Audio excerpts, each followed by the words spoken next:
Vamos a seguir conversando y ahora vamos a recibir a otro analista político porque nos interesa además no solo ver la parte de lo que ya hemos hablado con Paula, que no hay una repercusión sobre los actos de corrupción en la opinión pública. Es como que la gente ya llegó a su tope de indignación y de ahí no se va a mover, sino cuál es el rol de la oposición. Y una de las preguntas que nos hacemos a cada rato y es ¿después qué?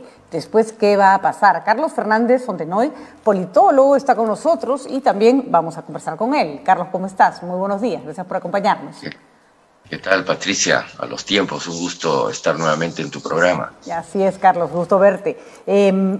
Preocupante la situación, hemos ya visto algunos aspectos con Paula de lo que significa que cale en la población un discurso que en realidad refleja una realidad, que es el discurso de la desigualdad, de la pobreza, solo que en este caso está puesto al servicio no de captar votos, que es una cosa que se ha manejado mucho, sino de blindar un gobierno claramente en problemas, por decirlo de alguna manera. Nosotros hemos insistido en que es importante señalar que hay efectivamente Castillo a nivel percepción de líderes de opinión de la región es el peor tercer gobierno de la región, después de Cuba de Venezuela y Cuba.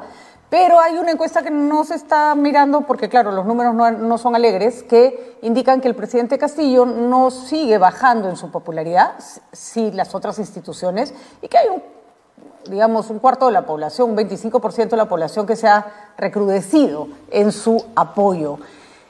Tu mirada, Carlos, primero sobre esta coyuntura en particular. Es como que al Perú ya no le entrara una bala más, ¿no? Mira, yo creo que hay un proceso político en curso que podemos analizar, pero ya la coyuntura en sí, me parece que Castillo está subiendo gracias a la oposición, ¿no? La oposición lo está victimizando. Realmente es una torpeza increíble cómo constitucionalistas que se supone que tienen un cierto nivel académico, por lo menos, estén planteando pues vacarlo por traición a la patria, por una declaración televisiva. Realmente es una cosa inconcebible y esa es la oposición a Castillo, esa es la oposición en el Congreso, hay que aclarar, porque hay una oposición mucho más grande en la sociedad civil que recién está empezando a aparecer, pero la oposición, digamos que debería cumplir en el Congreso una función mucho más inteligente, no lo está haciendo, ¿no? Y más bien le está dando una serie de armas a Castillo que se refleja de cierta manera en esa encuesta que tú mencionas, que ha subido un poquito al 25%. Es que no es que la cifra sea importante, es que el hecho de que en este contexto suba aunque sea 3 puntos, 2 puntos, es insólito, ¿no? Insólito. Uno esperaba que después de esta avalancha de información, la gente cada vez se deslindara más, ¿no? Al contrario, ¿no? Siempre hay un sector de la población, tú sabes, que es propicio a captar estos mensajes, ¿no? De que hay racismo, que hay desigualdad, que pobrecito, que el hombre del pueblo. O sea, siempre hay un mensaje de este tipo que cala porque es cierto, ¿no? En este país hay racismo, hay desigualdad, claro, etcétera, etcétera. No se está inventando nada, ¿eh? Y claro, y si los que lo atacan son personas que representan a un sector social alto o por lo menos intereses económicos de gente con mucho dinero, bueno, tú puedes polarizar tu discurso político con una cierta base de realidad, ¿no?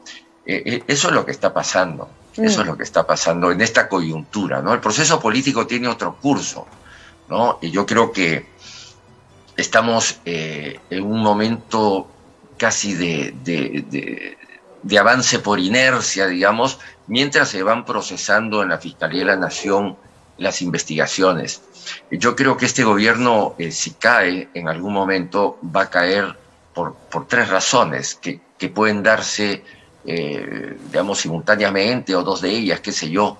Una es que aparezcan pruebas contundentes por el tema de la corrupción, ¿no? Eso va a significar que el Congreso ya tenga argumentos válidos, digamos, para tomar una medida que signifique la suspensión o la vacancia del presidente. Segundo, la segunda razón que puede crear una crisis realmente de este régimen es la crisis económica, ¿no? El tema del empleo, la cantidad de comedores populares que estamos viendo que existen, refleja, ¿no?, de que las empresas que quebraron con la pandemia pues todavía no se han recuperado, probablemente hay otras que también están quebrando. Es decir, hay un problema económico, hay un problema de empleo que se refleja en parte con los comedores populares. Lo tercero, que no es menos importante, es que la población también dice que voy a hacer un esfuerzo enorme de movilización, de el costo de que significa todo eso en tiempo, que te metan preso, qué sé yo. Si no hay una alternativa mejor a la actual, ¿qué vamos a sacar esto para poner qué cosa? Como se dice a nivel popular, no vamos a cambiar mocos por babas, ¿no? Así es. Digamos, yo lucho si es que voy a sacar esto para poner algo mejor, otro gobierno mejor. Pero si no está a la vista todavía una alternativa mejor, bueno, la cosa pues no entusiasma, ¿no? Además no entusiasma mucho. Es curioso, Carlos, porque se necesita que esa alternativa mejor tenga un rostro. Siempre tiene que haber un líder alternativo, alguien que aglutine el descontento, en el que la gente vea una esperanza. Y ahí la oposición también ha jugado un rol nefasto, porque tienen tales apetitos políticos que cada vez que alguien podría resurgir a alguien, llámese, no sé, desde Sagasti, que no tuvo un resultado tan, a pesar de que haya una oposición que lo detesta, no tuvo un resultado tan nefasto, o pienso Salvador del Solar, no digo que a mí me parezcan alternativas válidas, no lo miro con esos ojos, lo miro con los ojos de que alguien intenta sacar la cabeza, le ha pasado incluso a Roberto Quiabra, y la aplanadora, no del lado del gobierno, sino del lado de la oposición, quita toda posibilidad de liderazgo. No hay un solo rostro que se contraponga a Castillo y su gobierno, uno solo, que al final puede... O sea, pienso Vargas Llosa en la estatización de la banca, pienso en Toledo y los 4 suyos, que después se conviertan en presidente o no, es otra historia, pero tiene que haber un rostro que represente una alternativa. Lo que tú dices es cierto, pero también lo es que las dos personas que tú has mencionado, que efectivamente tienen un reconocimiento social, son personas honestas, que han cumplido lo que han dicho, que no son ladrones, es decir, una serie de virtudes apreciables, y claro que contrastan con esta oposición que justamente todo lo contrario, es una oposición pues corrupta, incapaz, etcétera, etcétera. Pero lo que es cierto también es que tanto Sagasti como el Solar no quieren liderar un movimiento. Bueno, el que sí quiere liderar pero, es Carlos, Quiabra. ¿quién quisiera? ¿No? Y ojo, que no estoy diciendo que ellos tienen que ser, sino que cuando tú ves lo que les pasa, tú sí, yo, ¿para qué me voy a meter en ese lío? Entonces, cualquier otro liderazgo que se pueda construir en esas circunstancias se vuelve cada vez más difícil, ¿no? Sí, es difícil, es cierto, pero yo creo que ahí juega un rol muy importante también los medios de comunicación, ¿no? Porque los que de una u otra manera, digamos, canalizan todos estos ataques a estos líderes que quieren surgir o que podrían surgir, son los medios de comunicación. Es decir, los grandes medios de comunicación tienen que ser conscientes de que estamos en una situación pues muy crítica, de ausencia de liderazgo, que los partidos están desprestigiados y que más bien hay que promover a nuevas figuras. Y cada nueva figura que quiere surgir, como tú dices, le van a llover una serie de críticas, muchas de ellas falsas, ¿no? Es un problema, ¿no? Y ahí los medios de comunicación están actuando mal, ¿no? Y claro, se están desprestigiando también, y es una pena. Yo creo que estamos en otro momento político, estamos en otro escenario donde el rol de los medios de comunicación tiene que ser también diferente. Ya cambió el escenario y los medios tienen que darse cuenta que el barco se está hundiendo y que es necesario reflotarlo, pero con nuevas caras. Ya los capitanes de este barco que han querido reflotarlo han fracasado, se han desprestigiado, han demostrado ser incapaces. El problema es que los medios están demasiado sensibles a las redes sociales y las redes sociales no ayudan, ¿no? Porque además invitan a determinados rostros con los que determinado grupo no están de acuerdo y hacen hasta campañas en contra. En fin, la situación está bien complicada, Carlos, en general, porque el nivel para que alguien se vaya o para que haya un estallido social masivo, se requiere un mínimo de consenso que yo no encuentro, salvo el consenso de que queremos que Castillo se vaya, que reúne a una parte importante de la población. No hay ninguno más, no hay ningún consenso sobre qué debe venir después, quién debe venir después, y efectivamente ahí se percibe la alternativa como que podría ser peor, ¿no? Mira, yo sí veo que hay un movimiento en la sociedad civil. Yo lo que veo en los últimos 3 meses, por lo menos, es que han surgido una serie de grupos en la sociedad civil con una vocación política, es decir, gente que normalmente no se dedicaba a la política, ya se está empezando a organizar políticamente. ¿Pero qué cosa, en Carlos? Colectivos. ¿La resistencia?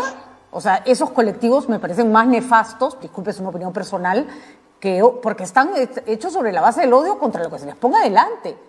No, te estoy hablando de colectivos como puede ser, por ejemplo, Consenso Ciudadano, como puede ser la Coalición Ciudadana, que acaba de hacer una demostración este 14 de agosto con las banderas, que reúne como 170 organizaciones de la sociedad civil. Se han creado una serie de colectivos que están todos en estos momentos organizándose y negociando. ¿Por qué? Porque se está preparando la alternativa.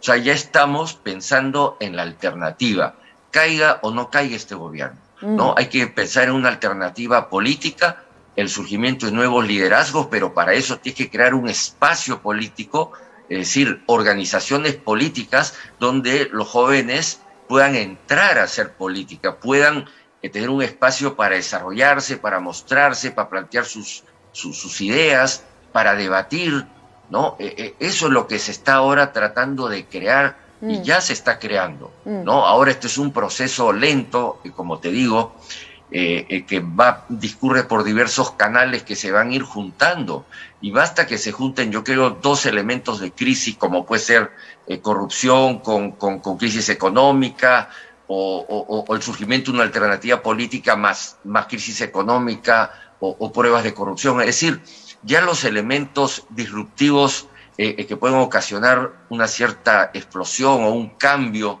de este gobierno están, ¿no? Pero faltan desarrollarse, yo creo, sobre todo la alternativa política, porque yo creo que incluso es irresponsable, ¿no?, avanzar demasiado en un proceso si es que no hay una alternativa política más o menos organizada. Es complicada la situación. Ahora, yo haría un matiz. No es que se necesita una prueba de corrupción, porque creo que pruebas tiene la Fiscalía de sobra para hacer el trabajo que está haciendo. O sea, no tiene imagen de la corrupción, ¿no es cierto? Se necesita una especie de photocheck, como para que como pasó con Montesinos. Ahí estaba toda la evidencia. Necesitaste un video con los billetes para que la gente dijera, ok, basta, ¿no? Sí, pero eso no, es cierto lo que dices, es cierto, ese es un elemento fundamental, pero eso no basta. Ya, totalmente de acuerdo. Tiene que haber una nueva oposición, tiene que haber una nueva oposición que salga a dar la lucha política y que empuje el carro, porque pueden salir una serie de pruebas de corrupción y la población puede decir, bueno, ¿qué novedad es esa si toda la clase política es corrupta? Es una raya más al tigre, es una prueba más de lo que decimos de que todos son unos corruptos, que se vayan todos. Entonces, no basta, me parece eso. Eso, claro, eso va a alimentar el fuego digamos, de la oposición, pero no basta para sacar a un gobierno, ¿no? Muy bien. Desgraciadamente. No basta, y además tampoco se puede cometer el despropósito de ya se va y que venga lo que sea, ¿no? Ahora, el tema, pues, de que surja una alternativa política no es tampoco tan sencillo, ¿no? No, ¿qué va? Estamos en una etapa de recambio generacional donde se han experimentado nuevas alternativas, ¿no? Después de la caída de Fujimori, que se dejó de hacer política durante 10, 15 años, porque cuando estás en un conflicto armado, en una situación de guerra interna, pues no se puede hacer política. Se hace la guerra, no la política. Y el Perú estuvo en una guerra interna, en un conflicto armado interno, contra Sendero, contra el MRTA y después contra Ecuador, no nos olvidemos. Entonces hemos vivido una época de militarización del territorio peruano muy larga, muy larga, en la cual todos los partidos políticos se han debilitado, las organizaciones sociales también. Yo creo que todavía no terminamos de recuperarnos de allí, ¿no? Perú Posible fue un partido nuevo de Toledo, que ya sabemos cómo ha terminado la historia. El Partido Nacionalista fue otro intento, ¿no? Entonces, en el camino se van quedando regadas estas alternativas políticas y la desaparición de los partidos tradicionales, y no termina, digamos, de nacer un movimiento realmente potable para la población, con gente preparada y con gente decente o honrada, ¿no? De acuerdo, Carlos. Eso está surgiendo, yo creo. De acuerdo, Carlos. Gracias por tu análisis. Ha sido un gusto tenerte en el programa. Te tendremos más adelante. Y bueno, a ver qué pasa. Efectivamente, a apostar porque se creen alternativas políticas nuevas y con nuevos rostros, además, que lo necesitamos tanto. Muchísimas gracias. Muy buenos días. Bueno, teníamos entonces a Carlos Fernández Fontenoy, que nos ha ayudado a entender un poco, a mirar con una perspectiva más de largo plazo.